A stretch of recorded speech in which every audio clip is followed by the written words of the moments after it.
Hello guys, welcome back to Biology Learning. So we are coming with another video of how do organism reproduce. This is a chapter of from NCERT of class 10th book. So we will start in this chapter, or in this special video we will going to discuss about the asexual reproduction and its type, how it occur, what is reproduction. We will going to discuss all these topics in this video. So let's get started. Please do subscribe my channel and like, share and comment also to give. चलिए let's start.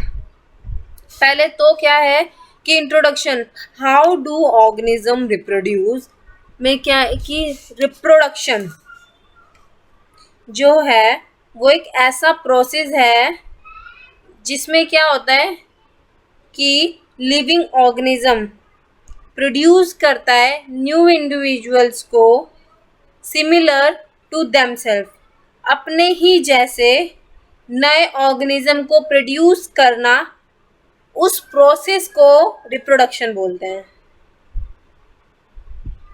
Simple सा क्या है कि अपने ही जैसे individuals को produce करना क्या कहलाता है? रिप्रोडक्शन. तो ये क्या करता है? ये इंश्योर्स करता है continuity of life on earth के अंदर जो है जितनी भी लाइफ्स कंटिन्यू हो रही हैं, चाहे वो ह्यूमन की हो, चाहे वो एनिमल्स की हो, चाहे वो प्लांट्स की हो, चाहे बैक्टीरिया फंगी किसी की भी है, तो उसकी लाइफ की कंटिन्यूटी जो है वो रिप्रोडक्शन इंश्योर करता है. अब रिप्रोडक्शन जो होता है वो किससे होता है? एक सेल के अंदर न्यूक्लियस होता है. हमने पढ़ा हुआ है कि सेल के अंदर न्यूक्लियस पाया जाता है, उसके अंदर डीएनए होता है जिसकी फुल फॉर्म है डीऑक्सीराइबोन्यूक्लिक एसिड होता है. वो है न्यूक्लिक एसिड में डीएनए है जो कि एक हेरिडिटी मटेरियल को एक से दूसरे में पास करता है, जिसकी वजह से रिप्रोडक्शन जो है वो नए नए ऑफस्प्रिंग या नए नए इंडिविजुअल्स बन पाते हैं. क्यों बन पाते हैं? क्योंकि हेरिडिटी मटेरियल जो है वो ट्रांसफर होता रहता है फ्रॉम पेरेंट्स टू ऑफस्प्रिंग, फिर ऑफस्प्रिंग से और अदर में. तो ऐसे ऐसे करके जनरेशन टू जनरेशन में ये क्या होता है, बढ़ता रहता है या आगे जाता रहता है. तो इसकी वजह किस मटेरियल की वजह से? हेरिडिटी मटेरियल को. अब वो कहाँ पाया जाता है? डीएनए में. एंड डीएनए कहाँ होता है? सेल के न्यूक्लियस के अंदर प्रेजेंट. अगर हम कहें कि डीएनए रेप्लिकेट करता है और फॉर्म करता है न्यू सेल्स को, जिसकी वजह से क्या होता है? वेरिएशंस आते हैं और नए सेल्स जो होंगे वो सिमिलर होते हैं पुराने से, लेकिन एकदम आइडेंटिकल नहीं होते. सिमिलर होना और आइडेंटिकल होना दोनों में ही बहुत डिफरेंस है. तो जो नए सेल बनते हैं वो सिमिलर होते हैं लेकिन आइडेंटिकल नहीं होते.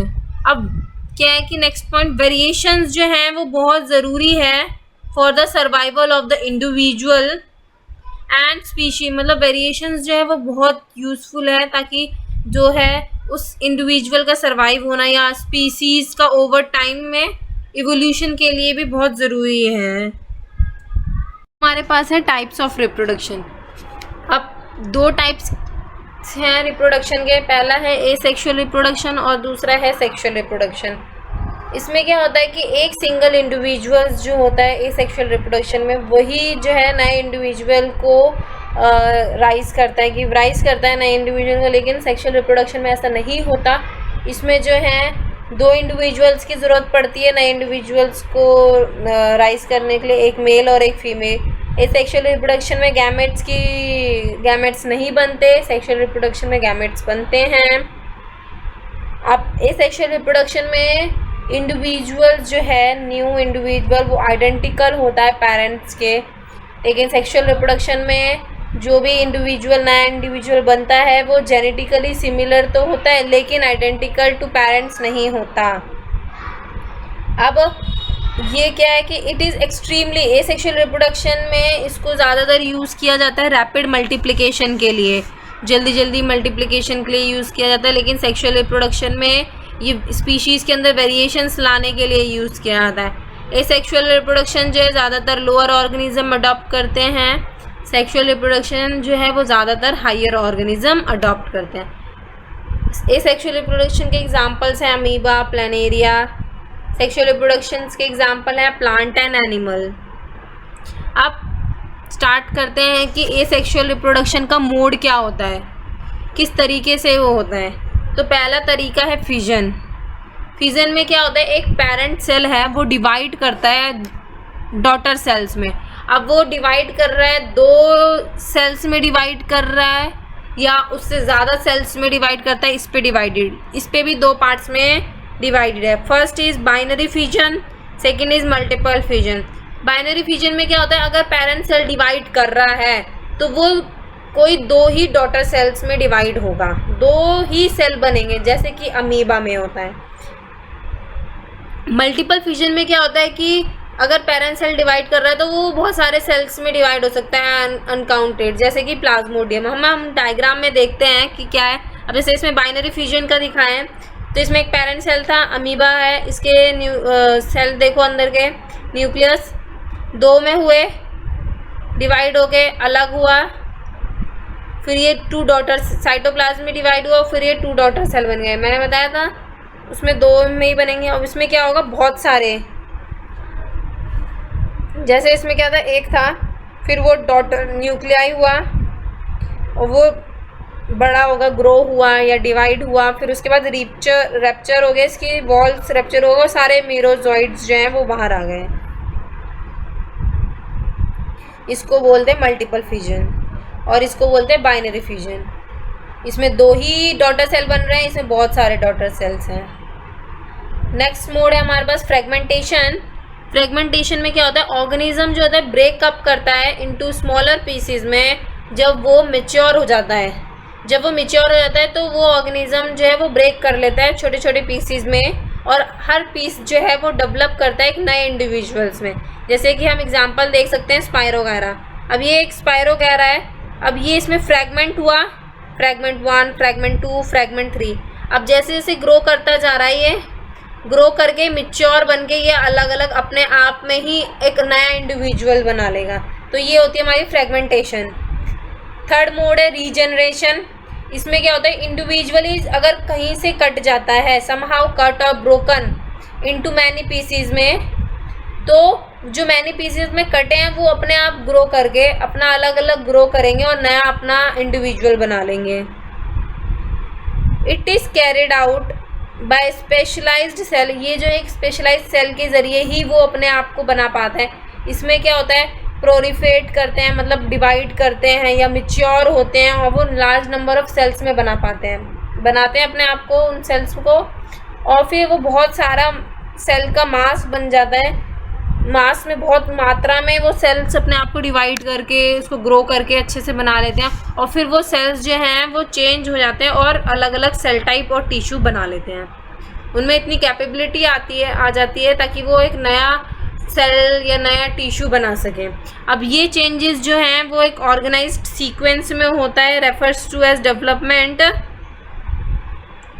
However regeneration and reproduction are not same. Regeneration है और रिप्रोडक्शन है वो सेम नहीं है। अब इसमें देखें हम प्लानेरिया में, प्लानेरिया, हाइड्रा एंड स्टारफिश। इसमें क्या था, बीच में से कट गया और कटने के बाद क्या हुआ, हेड और टेल में कट गया प्लानेरिया। तो हेड वाले ने क्या करा, टेल बना लिया, और टेल वाले पार्ट ने क्या हुआ, उसके सेल्स डिवाइड हो गए, उसने हेड बना लिया। अब हाइड्रा की बात करें तो हाइड्रा में क्या है, ये भी 2 पार्ट्स में कट गया था, टेंटिकल्स और उसकी बैक बॉडी। तो टेंटिकल्स वाले ने बैक बॉडी बना ली और बैक बॉडी वाले ने टेंटिकल्स बना लिया। ऐसे स्टारफिश है, स्टारफिश की एक आर्म कट गई तो उसने क्या, वो दूसरी भी बना ली, और वो जो एक आर्म कटी थी उसने क्या, पूरी स्टारफिश की बॉडी बना ली। अब क्या है, नेक्स्ट है हमारे पास बर्डिंग। बर्डिंग क्या है, इसमें एक बर्ड फॉर्म होता है जो कि डेवलप होता है एक छोटे से इंडिविजुअल से, और फिर वो डी अटैच हो जाता है अपने पेरेंट्स बॉडी से। जब वो मिच्योर हो जाता है या डेवलप हो जाता है अच्छी तरीके से, वो अपनी पेरेंट की बॉडी से अलग हो जाएगा और एक अपने आप में नया इंडिविजुअल्स बना लेता है। जैसे कि एग्जाम्पल अब इसमें देखेंगे हम, तो फर्स्ट क्या है, पेरेंट हाइड्रा था।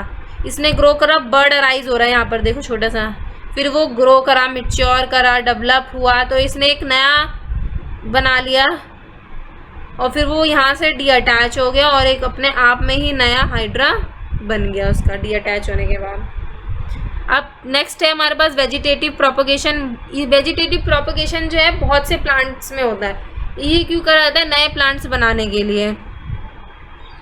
वेजिटेटिव प्लांट्स जैसे अब रूट से हो रहा है, बाय रूट्स एग्जाम्पल। अब रूट से वेजिटेटिव प्रोपगेशन कौन किस किस में होता है? डालियाज में, स्वीट पोटैटो में।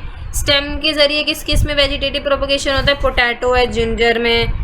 लीव्स में किस वजह से होता है? ब्रायोफाइलम, उसमें जो लीफ नॉच निकलती है वो एक नया प्लांट्स डेवलप करने में मदद करता है। अब आर्टिफिशियल मेथड्स भी हैं जैसे कि ग्राफ्टिंग। ग्राफ्टिंग किस में की जाती है? मैंगो में। अब इसमें देखें हम लीव्स में ब्रायोफाइलम का एग्जांपल है, मैंने बताया था लीव से भी होता है। इसमें साइड साइड में छोटे छोटे से प्लांट्स निकल रहे हैं, ये नया प्लांट बना लेंगे। अब ये रूट में देखें स्वीट पोटैटो, ये नई सी जो रूट्स निकल रही हैं ये अपने आप में एक नया प्लांट्स ग्रो करना है, नया स्वीट पोटैटो ग्रो कर रही हैं। अब इसमें स्टेम में देखिए जिंजर में स्टेम निकल रही है, ये अपने आप में एक नया प्लांट्स बना लेती है अगर स्टेम को। अब मेथड्स ऑफ वेजिटेटिव किस किस मेथड होते हैं? तो कटिंग के ज़रिए होती है, कट करके वो किस में किया जाता है? रोज़ में। लेयरिंग से भी होता है, देखो लेयरिंग हो रही है, एयर लेयरिंग किस में की जाती है? रोज़ में और जैस्मिन में भी की जाती है। उसमें से जैस्मिन में क्या होता है? एक उसकी बोल सकते हैं लीव्स वाली जो है वो उसको रूट में गाड़ देंगे, रूट में ही हम लोग ज्वाइन कर देते हैं और वो उसी से ही अपने आप ग्रो करके उसको जब फेवरेबल कंडीशन मिलती है तो वो एक नया प्लांट बन जाता है। अब ऐसी ग्राफ्टिंग होती है, ग्राफ्टिंग भी दो अलग अलग उसको एक साथ बांध दिया तो वो नया अपने आप में डी अटैच हो जाएगा। ऐसी क्लेफ्ट ग्राफ्टिंग भी की जाती है।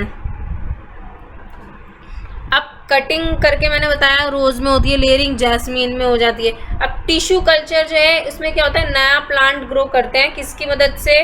ग्रोइंग टिप ऑफ द, जो भी प्लांट्स की ग्रोइंग टिप है उसके मदद से। अब ये ग्रोइंग सेल्स जो होते हैं वो बहुत ही, उनको क्या करा जाता है? कल्चर मीडियम में डाला जाता है और फिर वो क्या बना देते हैं? कैलस। क्योंकि ये जो ग्रोइंग टिप है इसमें बहुत ज़्यादा ही मात्रा में अच्छे सेल्स होंगे, डेवलप्ड होंगे, मतलब अच्छे सेल होंगे, न्यू सेल्स होंगे, तो वो क्या बना लेते हैं उसको मीडियम में डाला जाता है और फिर वो कैलस बन जाता है। कैलस क्या? एक ग्रोइंग मास है एक अनऑर्गेनाइज्ड प्लांट का, पैरेन्काइमा सेल्स का।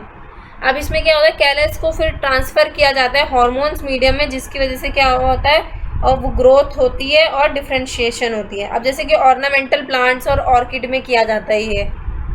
अब इसमें क्या हुआ? रेडिश लिया, उसको एक्सप्लांट करा, उसको न्यूट्रिएंट मीडिया में डाल दिया और न्यूट्रिएंट मीडिया में क्या हुआ?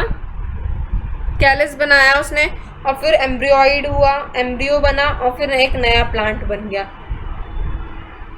अब बेनिफिट्स क्या है टिश्यू कल्चर के? इससे हम क्या है, हम ग्रो कर सकते हैं कैसे? कौन कौन से प्लांट? बनाना, रोज, जैस्मिन, जो कि अपने ऐसे जो अपनी कैपेसिटी प्रोड्यूस करने, सीड्स प्रोड्यूस करने की कैपेसिटी को खो चुके हैं, हम उन प्लांट्स को ग्रो कर सकते हैं। नए प्लांट्स जो है वो जेनेटिकली सिमिलर होते हैं पेरेंट्स से। तीसरा पॉइंट क्या है कि helps in growing seedless fruit. मैंने बताया जहाँ प्रोड्यूस सीड करने की कैपेसिटी खो चुके हैं उनको भी, और ऐसे भी प्लांट्स में हेल्प करता है ग्रो करवाने में जो कि सीडलेस फ्रूट है। अब स्पोर फॉर्मेशन क्या होता है? स्पोर्स क्या? एक स्मॉल बल्ब लाइक स्ट्रक्चर होता है जो कि कवर होता है एक थिक वॉल से। अंडर फेवरेबल जब भी कंडीशन आती है उसको मिलती है तो वो क्या करता है? जर्मिनेट करता है और प्रोड्यूस करता है नया ऑर्गेनिज्म को। अब जैसे कि राइजोपस में देखो स्पोरेंजियम के अंदर बहुत सारा था, ये हाइफा है, स्टोलन है। अब इसके अंदर बहुत सारे स्पोरेंजियम है। जब ये मेच्योर करेगा, ग्रो करके ये स्पोर्स जो हैं वो सारे बाहर निकल जाएंगे और जहाँ जहाँ गिरेंगे एक नया राइजोपस बना पाएंगे, एक नया राइजोपस बन जाएगा। थैंक यू मेरी वीडियो देखने के लिए। प्लीज़ कमेंट करके बताएं आपको कि ये वीडियो कैसी लगी, और कुछ भी डाउट हो तो आप मुझे कमेंट सेक्शन में बता सकते हैं, और मुझे कौन सी नई टॉपिक पे वीडियो बनानी चाहिए वो भी कमेंट करके बता सकते हैं। Thank you so much.